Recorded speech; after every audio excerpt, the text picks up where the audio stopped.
Salut tout le monde et bienvenue dans cette nouvelle vidéo. Et je reviens du coup avec un haul comme je vous avais promis, entre guillemets, que je vous en avais parlé dans la précédente vidéo haul mais scrapbooking. Voilà, donc nous y sommes. Je commence avec ce que j'ai péchoté en vide-grenier parce que il faut que ça retourne dans la machine à laver et que je lance une lessive. Premièrement, un petit haut comme ceci en velours. J'aimais beaucoup le motif, honnêtement. Il est un peu ample et je sais pas, je me dis que ça se rattrape. Enfin, il est ample, il est totalement portable et c'est à peu près ma taille. Juste, il est un peu loose quoi, voilà. Mais j'aimais beaucoup le motif. En gros, ça a coûté genre 2-3 euros, des trucs comme ça. Le truc qui me va le moins, entre guillemets, qui est le plus petit parce que trop de boobs, voilà, c'est ceci que je trouve assez cute, vraiment. Très cute, mais trop de boobs pour le moment, enfin trop de boobs. Ça remonte esthétiquement parlant, c'est pas le truc le plus ouf du monde et surtout à porter, je pense ça va bouger, ça va pas tenir en place comme il faudrait, mais c'est totalement portable. Comme j'envisage une réduction mère dans moins d'un an, je me dis c'est pas très grave si j'ai des fringues qui en termes de boobs c'est pas ouf, parce que de toute façon ça va partir. Ensuite un petit haut, tout ce que j'ai trouvé en braderie vraiment c'était déjà ma taille et totalement moi, et j'ai pas trop regardé, je me suis dit ça me va, vas-y prends-le, tu vois, c'est de la seconde main, c'est souvent 2-3 euros, jamais plus, donc vraiment ça valait le coup en fait, et c'est de la seconde vie, donc vraiment c'est donner une seconde vie aux vêtements, et je vais pas me restreindre en mode mais non t'en as déjà 40 alors que c'est de la seconde main, si j'en ai déjà 40 c'est que je les porte, et voilà tout simplement. Donc un petit top comme ceci, très cute, basique, un peu transparent mais en mode surpull, sur des crop tops ou quoi, l'hiver ça peut tout changer et permettre de continuer à mettre des crop tops même en hiver, ma passion dans la vie. En fait j'adorais mettre des débardeurs toute l'année, et en fait comme mes débardeurs ont raccourci dans le sens où maintenant j'achète des crop tops, il faut bien pouvoir les mettre aussi, donc voilà. Ça c'est très cool, et puis c'est du H&M je crois, donc vraiment j'ai trouvé des marques que j'achète de base et c'est pour ça que ça me va en fait, c'est que je sais comment ça taille. Ensuite un Oki habit de sport qui est vert comme ceci, très long. Il y a un petit détail aux manches où vous savez il y a un petit trou pour passer le pouce, et il y avait une capuche. Il est un peu moulant, je vais pas dire serré, il est moulant. Et enfin ce petit pull col V très cute avec un effet ajouré dans le dos comme ceci. Il est très chouette et il taille vraiment bien, il est pas trop court, pas trop long, un peu légèrement crop, et pour l'avoir déjà porté, enfin essayez du moins, il tombe vraiment bien, j'aime beaucoup comment il fit, donc voilà, ça c'est aussi une super victoire en soi. Passe à la suite. Je vais commencer par les chaussures parce que elles sont là, comme ça je ne les oublierai pas. Premièrement, cette paire de bottines que j'ai déjà saignées, honnêtement, voilà, ma passion dans la vie, les bottines, c'est ma vie, je les ai achetées neuves, elles coûtaient un peu cher, je crois, une 30-35 euros pour des bottines en 6008 d'un magasin pas ouf. Voilà, les prix ont augmenté en fait depuis toutes ces années, mais vraiment elles sont trop géniales, il y a plein de détails de chaînes, de petites boucles, elles s'ouvrent avec une fermeture éclair donc c'est pas chiant. Elles ont une bonne semelle, elles tiennent assez bien la cheville donc ça c'est cool. Ensuite seconde main Vinted, j'ai commandé ces boots sur Vinted, elles viennent de chez Boohoo et se présentent du coup comme ceci. Elles sont génialissimes, je les aime beaucoup. Honnêtement c'est le style que je voulais et surtout la hauteur que je voulais, en fait c'est assez portable mais on a un petit talon.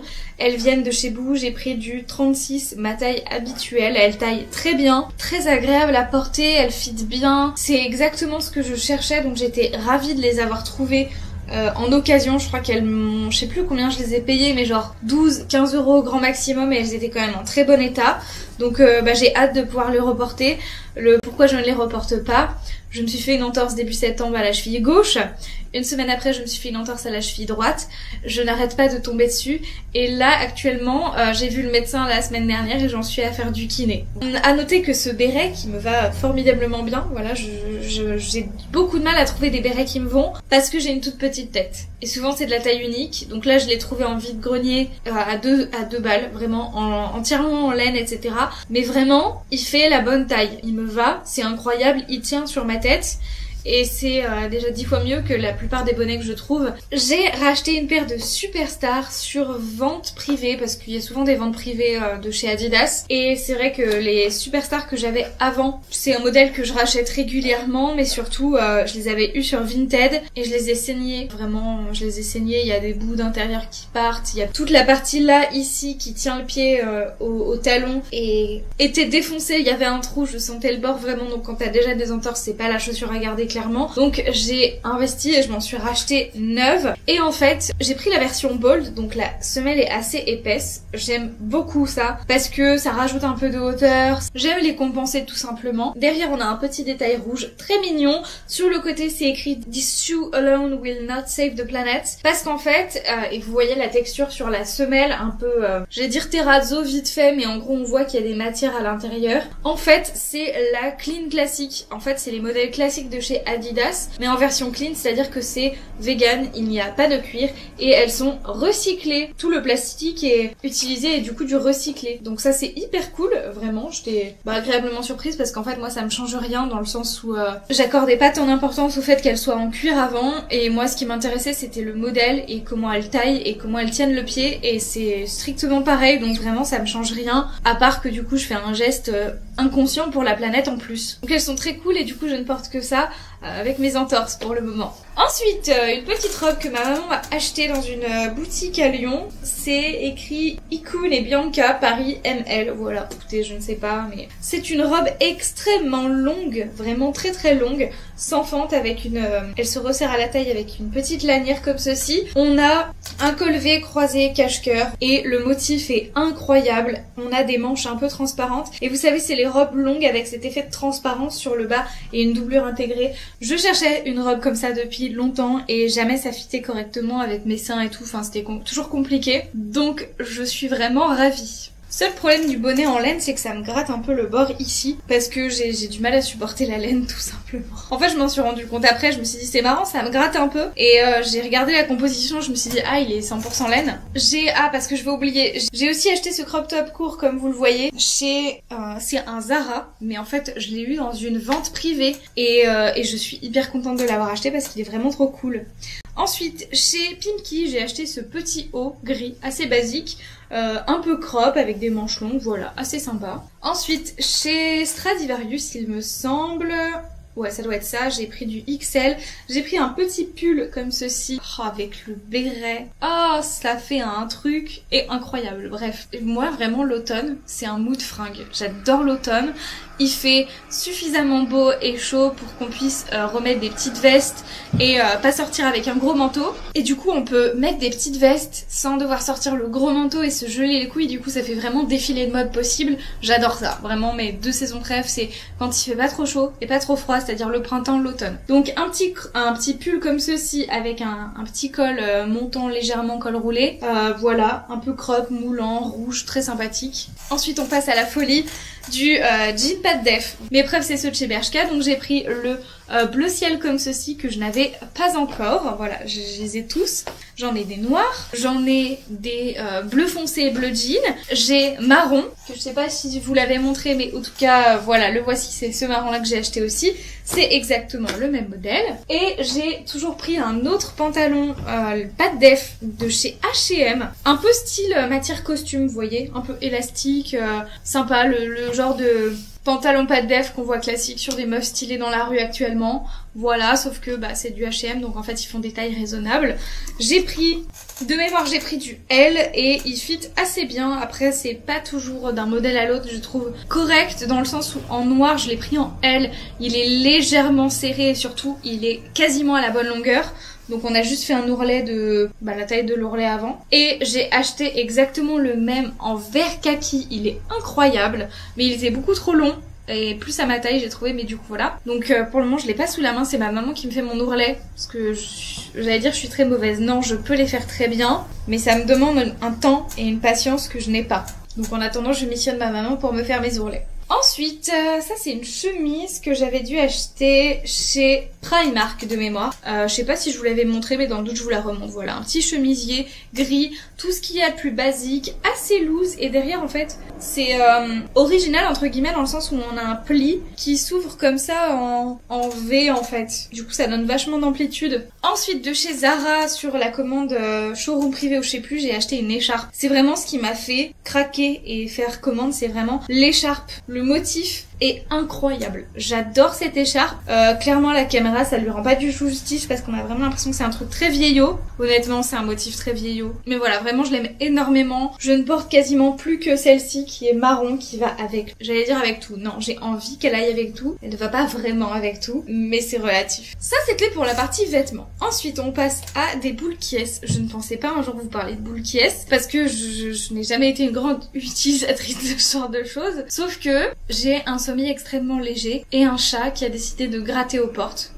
Alors c'est pas récent, hein. C'est un problème de longue date, mais avant elle grattait à une porte qu'on avait condamnée, que chaque soir je mettais l'arbre à chat devant comme ça, elle grattait l'arbre à chat et plus la porte parce qu'elle y avait pas accès. Puis elle a commencé à gratter la porte d'à côté et là j'ai perdu patience. C'est-à-dire que j'ai essayé de mettre recouvrir la porte par un tissu qui ne tenait pas parce que pas assez de scotch résistant, bref voilà, un enfer. Mon copain a eu l'idée de mettre du scotch, donc en mode double face, comme ça en fait quand elle veut gratter elle tombe sur le scotch qui colle et du coup elle aime pas ça. Sauf que cette conne maintenant au lieu de gratter elle a décidé d'essayer de manger le scotch, donc ça fait toujours du bruit, ça me réveille toujours en plein milieu de la nuit à cause de mon sommeil trop léger, les troubles du sommeil bonjour, ça me rendait ouf. Je suis passée en pharmacie pour toute autre chose, j'ai vu des boules qui est mini et je me suis dit on en est à un stade où essaye. J'ai jamais aimé avoir des trucs coincés dans mes oreilles, mais vraiment essaye. Ils sont tout petits.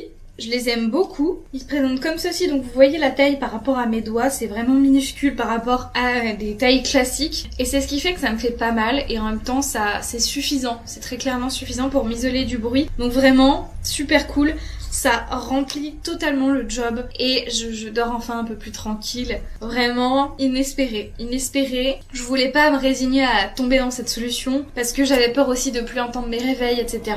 Et en fait ça va. Seul bémol, je trouve que c'est incroyablement cher en fait parce que les boules caisses ne sont pas réutilisables et peut-être qu'il doit y avoir des techniques pour les laver, d'ailleurs j'en sais rien, faut que je regarde. Mais pour les 3 paires, donc pour 6 mini boules qui est, ça coûte quasiment 2 €. Donc autant vous dire que si vous utilisez dans les 2 oreilles à chaque fois, ça va vite. Quand vous voulez dormir tous les jours, tous les soirs avec, c'est compliqué. Donc moi déjà ce que je fais c'est que j'en utilise qu'un par nuit, dans le sens où comme j'ai déjà la tête d'un côté dans l'oreiller, je n'ai pas besoin d'isoler cette oreille du bruit et j'isole que l'autre oreille. Et quand je me tourne dans la nuit, parce que quand je me tourne dans la nuit c'est que je suis réveillée en général, je me tourne difficilement dans mon sommeil, et j'enlève le bouchon d'oreille, je le mets dans l'autre oreille. Ça semble ridicule dit comme ça de devoir se réveiller pour changer le bouchon d'oreille de côté, et en même temps, comme dans tous les cas je suis réveillée, je peux le faire, c'est pas grave, mais voilà. Donc il faut que j'en rachète, ils sont dans des petites boîtes comme ça, c'est sympathique. Ensuite, j'ai acheté un livre que je n'ai toujours pas reçu depuis un certain temps parce que le livreur est malade ou je sais pas, bref. C'est un livre qui s'appelle Oniswat qui mal y pense, que notre prof d'anglais nous a recommandé, non, elle nous a parlé d'extraits, etc. Et elle nous a mentionné ce livre et c'était une histoire de linguistique. J'avais été passionnée en cours par ce qu'elle avait dit et c'est un vieux livre que j'avais trouvé du coup en promo, en occasion à peut-être 5 € et quelques. Donc voilà, j'ai pas cherché plus loin, je l'ai commandé sur Amazon. J'attends toujours de le recevoir et de le lire, ça va être trop cool.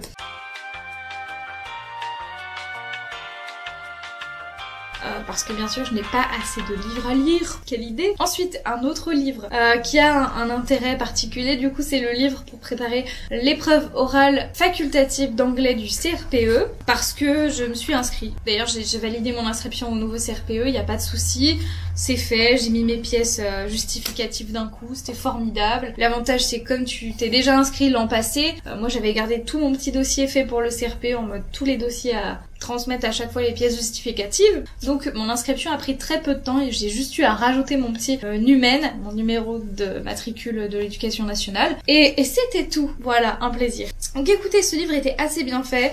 Il est un peu genre papier glacé.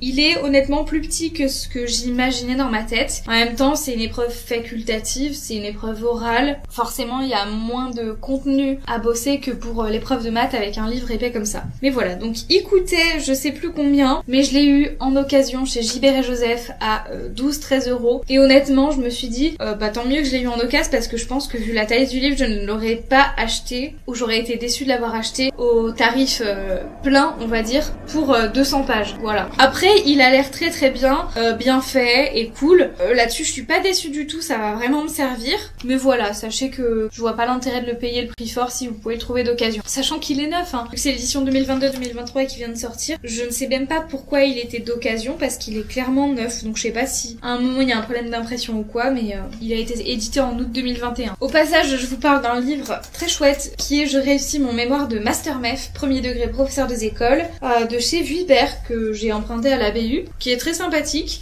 qu'il va falloir que je rentre d'ailleurs, donc il faut que je le lise rapidement et que je scanne ce qui m'intéresse parce que voilà, tout simplement très chouette. Si jamais vous êtes perdu dans votre mémoire et tout, je vous le recommande. Et pour finir, on passe à du maquillage. Je suis passée chez Sephora et j'ai acheté la pommade Brow Pomade. En fait, je suis passée au Brow Bar parce que je voulais me renseigner sur les tarifs, ce qu'ils pouvaient éventuellement faire en termes de pigmentation du sourcil. Et honnêtement, les tarifs me semblaient assez raisonnables. Je me suis dit, ah, il y a moyen, en fait, je pensais ça plus cher. Seul bémol, elle m'a dit la pigmentation durait que 2-3 mois et je me suis dit ah ok, en fait c'est pas tant que ça en termes de durée, je pensais que ce serait à plus long terme. Elle m'a maquillée pour me montrer un petit peu et en fait j'ai découvert que le Cabro que j'utilisais avant, qui était comme ceci, qui était du coup la teinte 1, sachant que les teintes ont changé, avec un petit pinceau intégré qui est absolument dégueulasse, infâme, que je ne nettoie pas, qui perd ses poils, c'est un enfer et le pinceau est minusculement petit. Bref, comme mon Cabro avait quand même pas mal séché et dans un état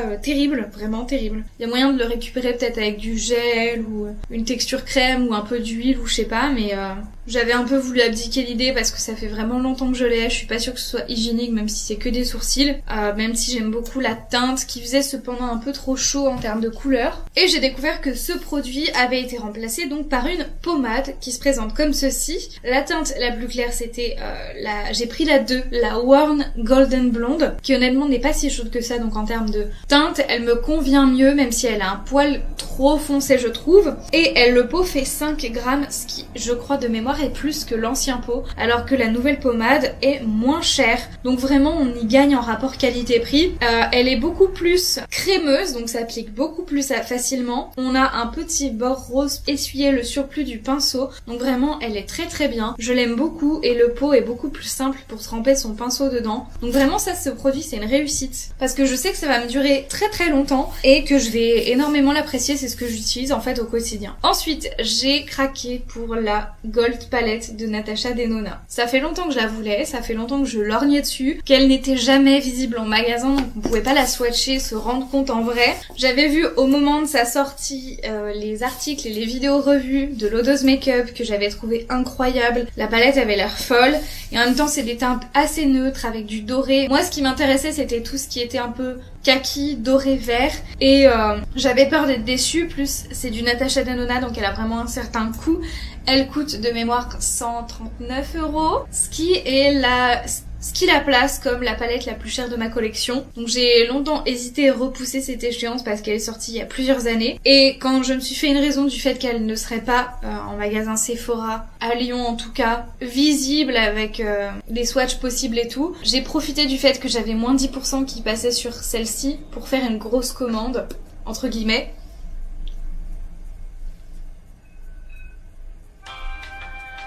Grosse commande entre guillemets.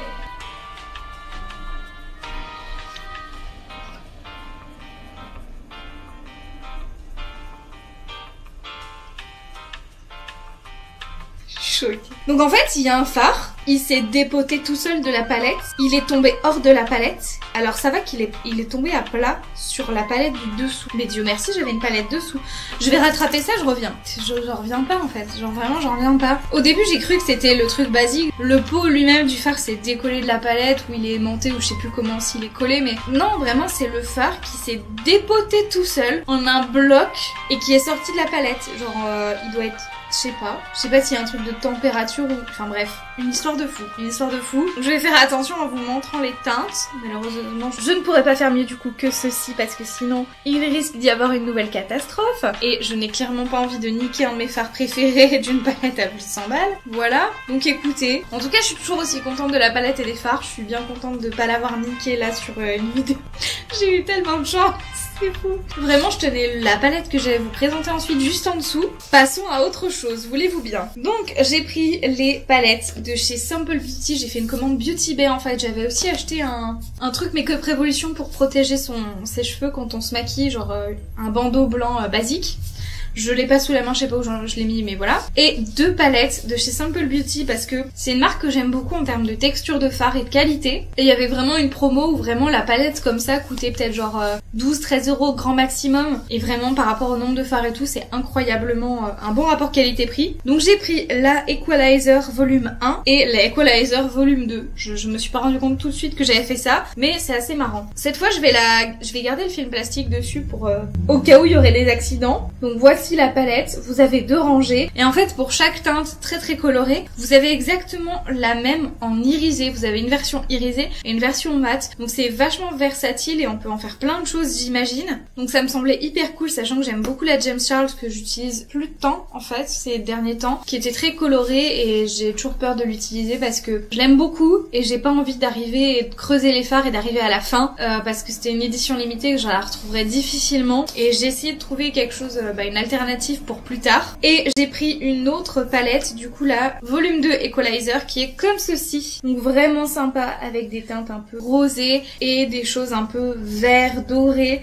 J'aimais beaucoup cette branche de mat avec des kakis un peu. Voilà, c'était des couleurs que j'avais moins ailleurs et j'aime beaucoup cette palette. J'ai eu l'impression en maquillant avec celle-ci en particulier d'avoir trouvé mon make-up à moi. Donc c'est hyper cool. Avant de vous dire que c'est fini, je vais faire un bref check-up des commandes qui me reste à recevoir parce que ce n'est pas fini et je n'ai pas envie de refaire une vidéo dans 2 semaines pour vous faire juste pour compléter cette vidéo aussi. Donc, sur showroom privé de la marque Whatever, j'ai commandé un gilet noir et blanc. Alors j'ai juste un peu peur dans le sens où il est taille unique mais il a l'air très oversize. Donc j'espère que ça m'ira en termes de taille. Il est incroyable. Je l'ai vu, je me suis dit vraiment ça c'est bien moi, ça irait bien dans ma garde-robe. Ah, fais un effort et prends-le quand même. Parce qu'il coûtait 30 €, donc en fait avec les frais de port ça me revenait à 33 €. C'est pas hyper cher, c'est pas déconnant. Mais voilà, ça reste 30 € pour un gilet, sachant que j'en ai déjà 45. C'est bien parce qu'il est spécifique et qu'il est original que je l'ai pris. En fait, il est bicolore, coupé d'un côté blanc, d'un côté noir, avec cet effet un peu ce motif, qui a un nom dont je ne sais plus lequel c'est, mais si vous le savez, dites-moi en commentaire comment s'appelle ce motif, ça me serait très utile. Et il est de la marque Whatever, je connais pas trop cette marque, mais ça a l'air d'être un peu cher, entre guillemets, parce que neuf, il paraît qu'il coûte 85 €. Écoutez, c'est cher pour un gilet, j'espère juste qu'il n'est pas en laine, je sais plus si j'ai vérifié ou pas, mais voilà pour ça. Ensuite, de chez Pimki, j'ai commandé un legging en simili cuir qui coûtait 19,99 €, qui avait l'air très sympathique. J'ai pris une taille 44 parce que je sais que chez Pimki ça taille souvent un peu petit, ou je suis plus serrée que chez Bershka où je prends du 42 par exemple, allez savoir. Donc écoutez, il avait l'air sympa, je suis dans un mood simili et tout, bref. Donc voilà, écoutez, c'est tout pour ce haul qui est déjà largement suffisant. J'évite la lumière, donc c'est tout pour ce haul qui est largement suffisamment conséquent. J'espère que cette vidéo vous aura plu et en attendant la prochaine, prenez soin de vous. Ciao ciao. J'ai l'impression d'être un peintre entre le béret, la veste un peu kimono comme ça et tout. Très artiste vibe je trouve.